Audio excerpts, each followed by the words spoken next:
ये 18वीं तरमीम की गलत तशरीह हो रही है, नफीसा शाह साहबा, बिलावल साहब भी ये कह रहे हैं, लेकिन अब आपको जब भी हुकूमत बात करती है कि नहीं कुछ खामियां हैं, या भी मियां फारूक हबीब साहब कह रहे थे कोऑर्डिनेशन के इश्यूज हैं, अगर कोई इश्यूज हैं, तो आपको ये क्यों लगता है कि ये बस चढ़ दौड़ेंगे 18वीं तरमीम के ऊपर और बस हमला हो जाएगा उस पर और सेबोटाज कर देंगे? वो कह रहे हैं हम ऐसा कुछ नहीं कर रहे, 2 ताई अक्सरियत से अगर कुछ होना है तो होना है। आपको क्यों ये लगता है बार बार कि ये उसके मुखालिफ हैं और इसको नुकसान पहुंचाएंगे? देखिए, इस वक्त तो ये सियासत खेल रहे हैं इसके साथ। अगर मियाँ साहब को तीसरी दफ़ा 18वीं तरमीम के थ्रू वो वज़ीर आज़म बने, तो आज अगर इमरान खान है मुल्क के वज़ीर आज़म, वो एक पार्लियामेंट्री फॉर्म ऑफ गवर्नमेंट की वजह से है। जी। और वो पार्लियामेंट्री फॉर्म ऑफ गवर्नमेंट 18वीं तरमीम ने बहाल किया। 18वीं तरमीम का एक छोटा हिस्सा सूबाई खुद मुख्तारी थी। जो इसका मेजर इशू था वो पार्लियामेंट्री सिस्टम की बहाली करनी थी, और जो क्वाज़ाई प्रेसिडेंशियल सिस्टम था उसको ख़त्म करना था, जो 18वीं तरमीम ने किया। और आज अगर हम 12वें साल में हैं जमहूरियत के, तो ये 18वीं तरमीम के हवाले से है।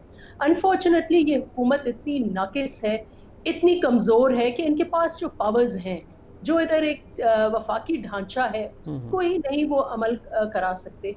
इंटर प्रोविंशियल जो मिनिस्ट्री है उसको कभी उन्होंने इस्तेमाल नहीं किया, सीसीआई को कभी इस्तेमाल नहीं किया, एनएफसी अवार्ड अभी तक उन्होंने नहीं दिया। तो उनको जो अंडरस्टैंडिंग है फेडरल स्ट्रक्चर की, वो उनकी बहुत कमजोर है। और अच्छा। तो और पार्लियामेंट को उन्होंने इरेलेवेंट बना दिया है। तो आई थिंक जनरली इनकी जो कमजोरियां हैं और वो सारी उभर के आ गई हैं। अच्छा। जो कोरोना के हवाले से एक नेशनल कंसेंसस नहीं बिल्ड कर पाई, जो हुकूमत हमें पता नहीं है कि इनकी अपॉइंटमेंट्स वो खुद करते हैं या कोई और करता है, जो जिनको हम इसलिए जो सिलेक्टेड जो बने हुए हैं उसका बार बार ये हमें इसको कंफर्म करते हैं कि ये सिलेक्टेड है। तो इसलिए इस वक्त इसकी शायद ज़रूरत इनको इसलिए पेश आई कि पीपल्स पार्टी की जो कारकर्दगी है सिंध हुकूमत में, और ओवरऑल जो उन्होंने नैरेटिव ठीक है। पेश किया है कोरोना के हवाले से, शायद इनकी ये एक हिकमत अमली है कि कैसे हम पीपल्स पार्टी को हम to get back at them. अच्छा, ठीक इसके है। अलावा मुझे नहीं पता चल रहा कि इनके पास वो कोई आपको मीन्स आपको है, मोटिव ना समझ नहीं आ रहा। पॉलिटिकल मीन्स है उनके पास, ना स्ट्रक्चरल मीन्स है, ठीक ना है। पार्लियामेंट में उनके पास कोई बट अक्सरियत है कि ठीक कुछ है। कर ठीक है, मायजा मुझे ये बताइएगा, अब आप तो रिलेट चाहेंगे, अगर आपको याद हो जब आपकी हुकूमत थी वफाक के अंदर, उस वक्त चौधरी निसार साहब थे वफाकी इंटीरियर मिनिस्टर थे, फेडरल इंटीरियर मिनिस्टर थे।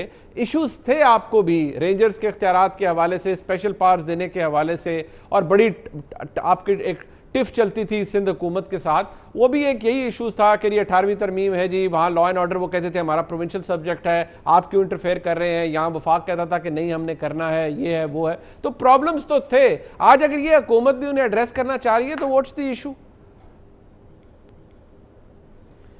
देखिए मुनीब, पहली बात तो ये है कि आपने जो अभी क्लिपिंग्स दिखाई उसमें आपने देखा कि इमरान खान साहब ने जब वोट लेने थे तो उस वक्त उनकी क्या स्टेटमेंट्स होती थी। येट अनदर यू टर्न कहेंगे इसको कि उन्होंने अब अपनी स्टेटमेंट क्यों बदल ली है। स्टेटमेंट इसलिए बदल ली है बेसिकली क्योंकि सख्त इमेच्योरिटी का जो है वो हुकूमत शिकार है। इनको पता नहीं चल रहा कि इन्होंने ऑपरेट कैसे करना है। मैं अभी उस तरफ आऊँगी कि PMLN को इश्यूज़ थे या नहीं थे। इश्यूज़ ये हैं कि इनसे जो अभी कोरोना का इशू चला है उसमें इनको पता चल रहा है कि इनकी अपनी जो है फेडरल हुकूमत के साथ, फेडरल हुकूमत की सूबों के साथ नहीं बनती और इनसे कंट्रोल नहीं हो रहे इश्यूज। और जब कोई एक सूबा ज़्यादा कारकर्दगी बेहतर दिखाता है, जो जमहूरियत में होता है, एंड आई थिंक उसको फॉलो करना चाहिए दूसरे सूबों को, इंस्टेड कि ये करें कि ये उस चीज़ को फॉलो करें और जो है पावर को डिवॉल्व करके नीचे यूनियन काउंसिल तक जो है, जिस तरह कहा गया कि टाइगर फोर्स बनाएंगे, उसकी जगह आप जो बन है गई है टाइगर अपने फोर्स। चेयरमैन यूनियन काउंसिल को बन गई, या आई डोंट नो इफेक्टिव है या नहीं है, वो तो हम एक और डिबेट में चले जाएंगे। लेकिन बात ये है कि उस तरह वो डिवॉल्विंग में या पावर को नीचे जाने में बिलीव नहीं करते। ये बिलीव करते हैं पावर को सेंट्रलाइज करने में, और ये दोबारा इस चीज़ को फ्लोट कर रहे हैं कि ये, ताकि ये टेस्ट कर रहे हैं पानी को कि ये किस तरह लोग इस चीज़ को जो है देखते हैं। बात यह है कि जमहूरियत में पावर्स को डिवॉल्व करना इंपॉर्टेंट होता है। और एज फार एज PMLN की हुकूमत इज कंसर्न, देखिए इनका मसला ये कि इमरान खान साहब तो बात ही नहीं करना चाहते ऑपोजिशन से। अगर ऑपोजिशन कोई बात करती है तो उसको जो है दोबारा वो नैब उनके ऊपर केस खोल लेती है। तो बात ये कि अगर आपकी बात करें, मैं आपको बता रही हूँ, I am going there Muneeb. बात यह है कि आप जो है अगर आपकी अना इजाज़त ही नहीं देती कि आपने सूबों में अगर एक डिफरेंट पार्टी है उससे बातचीत करके उनको ऑपोजिशन को ऑन बोर्ड लेके जो है चलना है, तो आप किस तरह जो है वो बिलीव कर सकते हैं कि पावर नीचे तक जाए? पावर तो आप सेंट्रलाइज रखना चाहते हैं ताकि आपका कंट्रोल रहे, लेकिन आप अनफॉर्चुनेटली ये हो नहीं सकता। एंड आप पीएमएलएन ने आई विल टॉक, उस पर भी जाती हूँ। पीएमएलएन ने जब वहाँ पे लॉ एंड ऑर्डर सिचुएशन का मियां मोहम्मद नवाज शरीफ साहब का एज प्राइम मिनिस्टर एक रियलिस्टिक सिचुएशन ख़राब थी, उसमें जो है ऑब्वियसली रिफ्ट्स आती हैं पार्टीज के अंदर, लेकिन बातचीत से मसला हल हो जाता है। लेकिन एकदम ये चीज़ नहीं कही जाती कि 18th अमेंडमेंट को हम कुछ कर देंगे या 18th अमेंडमेंट का आइडिया फ्लोट कर देंगे। एक ये जमहूरी तरीका है टू डिवॉल्व पावर, इसको जो है कभी भी ऑब्वियसली इस बात को फ्लोट भी नहीं करना चाहिए, लेकिन किया जाता है। I don't have much time, मुझे बताएं आप बात करने के लिए इस इशू पे तैयार है या नहीं? पीपल्स पार्टी कहती है हमने बात भी नहीं करनी इस इशू के ऊपर। आपका मौकफ क्या, आपकी पार्टी का? अगेन ऐसर इकबाल साहब या मुशाहिद साहब या कोई ये कहेगा कि नहीं इसको मतलब बिल्कुल बात नहीं करनी, या एटलीस्ट ओपन टू टॉक्स, बात कर सकते हैं आप?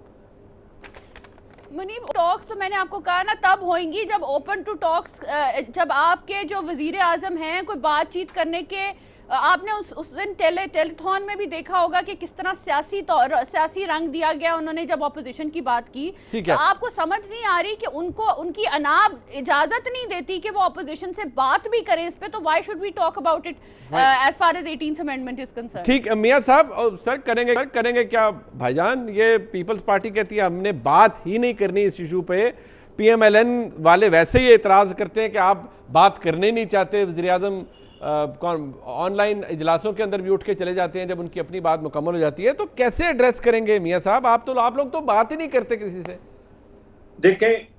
देखें इनके मसाइल कुछ और हैं, इनके मसाइल और मामलात और हैं। ये कह रहे हैं कि हमारे पीछे नैब पड़ जाती है, हमारे पीछे फलाने लोग पड़ जाते हैं।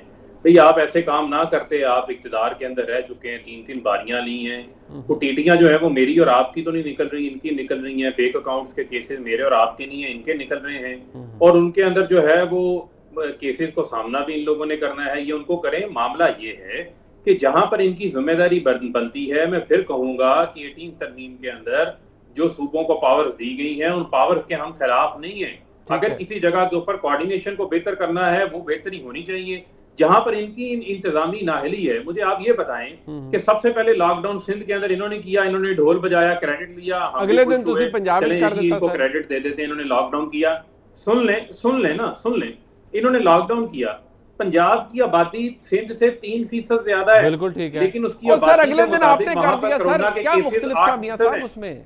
आप मुनी बात नहीं मेरी सुन रहे, मुझे एक्सप्लेन करने देना, मुझे टोके ना प्लीज। मैं कह रहा हूँ इन्होंने लॉकडाउन किया, पंजाब के अंदर उसकी आबादी के मुताबिक आज भी केसेस 8% हैं, इनके 11% हैं। अमवात भी इनकी ज्यादा हैं। 1 अरब का राशन इन्होंने पहुंचाना था, ये वो नहीं पहुंचा सके। वहां पर कोरोना को कंट्रोल करना था, ये वो नहीं कर सके। एनडीएमए ने 1 लाख से ज्यादा इनको हिफाजती किट्स दी हैं, 50,000 से ज्यादा जो है वो इनको N95 मास्क दिए हैं, 60,000 से ज्यादा इनको टेस्टिंग किट्स। मैं जान के अमान पाके कुछ अर्ज करूं, सर कोरोना को अमेरिका नहीं कंट्रोल कर पा रहा, सुपर पावर नहीं कंट्रोल कर पा रही। आप सुबह सिंध की या पंजाब की बात कर रहे हैं सर, उधर लॉकडाउन लगा, पंजाब में अगले दिन लग गया sir, on the same terms लगा सर। और तुसी सुन लो ना सर तुसी सुन लिया करो सर। मैं ये कह रहा हूँ पंजाब ने लॉकडाउन किया, 120 पे अमल दरामद करवाया। इन लोगों ने सिर्फ प्रेस कॉन्फ्रेंसेस की हैं, इन्होंने सिर्फ प्रेस कॉन्फ्रेंसेस की हैं। इनकी इंतजामिया फेल हो चुकी है, इनके वज़रा फेल हो चुके हैं, इनके वजीर आला की सर चौथा दिन है, सिंध की कैपेसिटी डबल है पंजाब से इस वक्त। आप टेस्टिंग कैपेसिटी की बात कर रहे हैं। कोरोना कैसे फैलाया पीटीआई ने? सुन लेना, नफीसा आप सुन लें, फिर मैं आपकी बात सुनूंगा, आप अपनी बात जरूर कीजिएगा। लेकिन मुझे 1 मिनट दीजिए, फिर आप अपनी बात कीजिएगा। मुझे गुजारिश ये है, मैं इल्जाम नहीं लगा रहा, मैं हकाइक सामने रख रहा हूँ। आप अपना जवाब जरूर दीजिएगा। वफाक को मौका मिला, वफाक 1200 अरब का पैकेज लेकर आया, 144 अरब रुपए कैश गरीबों के अंदर जो है वो बांटे जा रहे हैं, 1 करोड़ 20 लाख लोगों के अंदर। आज 60 लाख मजदूरों के लिए 75 अरब रुपए का पैकेज का अनाउंस किया है।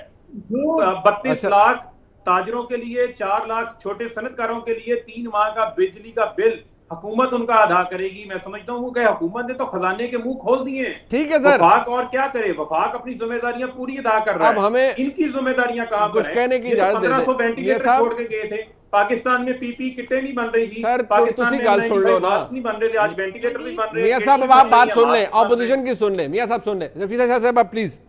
देखिए, ये बहुत जो पंजाब की एक तारीफ कर रहे हैं, ये तो एक आप सब मीडिया इसके गवाह हैं कि पहले सिंध एक्शन करता था, वो देख देख कर नकल कर करके बाद में पंजाब, फिर तीसरे नंबर पे बलूचिस्तान, फिर चौथे नंबर पर केपी, आखिर में वफाक जो है वो फैसला करती थी। और ये जो नंबर्स की बात कर रहे हैं, सबसे ज्यादा ऑनेस्ट रिपोर्टिंग सिंध की है। अगर ये इससे कह रहे हैं कि हमारे पर कैपिटा इससे बड़े हैं, तो बेशक we are honest about it. ये इस वक्त ये चौथा दिन है एक तसलसल से ये टेस्टिंग नहीं कर रहे हैं। आप मुनीब उनसे पूछें, they are endangering the people of Punjab, ये टेस्टिंग नहीं कर रहे हैं। और इन्होंने अमवात में दावे से कहती हूँ कमीशन बनाई जाए कि पंजाब कैसे अपने फिगर्स जो है वो झूठे दे रहा है। एक कमीशन बनाई जाए, न डेथ रिपोर्ट सही तरह करा रहे हैं, न टेस्टिंग सही तरह कर रहे हैं। सिंध अपना काम कर रही है। वी डोंट माइंड अगर हमारे केसेस ज्यादा हैं, it will help us detect and control the disease. We are proud of the fact कि सिंध जो है ऑनेस्टली जो भी हकीकत है वो अवाम से हकीकत नहीं छुपा रही, और डेटा जैसा के है वैसा हम डेटा जो है वो दे रहे हैं। इनकी कोरोना की पॉलिसी कंफ्यूज्ड है, नाकिस है। आप देखें कि डॉक्टर्स क्यों पैनिक कर रहे हैं। आपका पूरा का पूरा हेल्थ सेक्टर जहां इनकी हुकूमतें हैं, वहां भी डॉक्टर्स निकल के इन्होंने रिवोल्ट किया इनके खिलाफ। वो कहते हैं सियासी, वो उन्होंने पिछले हफ्ते बुध को डॉक्टर्स ने प्रेस कॉन्फ्रेंस की, और शहबाज गिल साहब ने कहा वो सियासी तौर पर इस्तेमाल हो रहे हैं डॉक्टर्स। 1.2 ट्रिलियन झूठ का पलंदा है। इसमें आधे से ज्यादा बजटरी मेजर्स हैं। वीट प्रोक्योरमेंट नॉर्मली भी होती है, एक्सपोर्ट रिफंड्स नॉर्मली भी होते हैं। इसमें कैसे डाल दिया इन्होंने। अच्छा, ठीक। और बाकी जो है एसपी का ऑलरेडी बजटेड अमाउंट मायजा ठीक है, और ड्यूरिंग डिस्ट्रीब्यूशन उन्हें कोरोना को फैलाते हैं। मायजा कोई कमेंट, आप लोगों के मसाइल को और है जी। आप लोग फटाफट नैब की बात करते हैं, हमारे पीछे ये आ गया, वो लग गया, हमारे पीछे नैब लग गई है, ये हो गया। वो कहते हैं आप लोगों के मसाइल और है। मेरी मसाइल तो आजकल मुझे ज़्यादा हुकूमत के लग रहे हैं। अभी आपको पता है कि आटे की स्कैंडल चल रहा है, चीनी का स्कैंडल चल रहा है, उसकी रिपोर्ट भी उसमें भी ताख़ीर हो गई है। मीडिया को भी कंट्रोल करने की कोशिश की जा रही है, डायरेक्टली या इनडायरेक्टली। तो अभी तो इनके इश्यूज बहुत चल रहे हैं। इनसे पूछें कि आजकल रिपोर्ट क्यों ताख़ीर, उसमें क्यों ताख़ीर हो रही है। और आप जो कहते थे कि हमने, पीटीआई बहुत बड़ा दावा करती थी कि हमने तो रिपोर्ट पब्लिक कर दी। रिपोर्ट तो कोई पब्लिक करता ही नहीं है। जो नाम आए थे वो कब गए। वो अभी सजा की रिपोर्ट आएगी, 25 तारीख को आनी थी, अब कहा जा रहा है 3 हफ्ते बाद आएगी। मियां फारूक हबीब साहब, नफीसा शाह साहिबा और मायजा हमीद साहब, आपका बहुत शुक्रिया। कोरोना वायरस के बाद क्या हाल होगा आपकी और हमारी जेबों का, असल में बात क्या होगी, कौन सा सेक्टर सबसे ज़्यादा जिसमें नौकरियां जाएंगी, कौन सा वो सेक्टर है जिसमें नौकरियां लोगों की रहेंगी, या वो सर्वाइव करेगा इस क्राइसिस को। एक ब्रेक के बाद हम आपसे कुछ डिटेल शेयर करेंगे और साथ रहिएगा।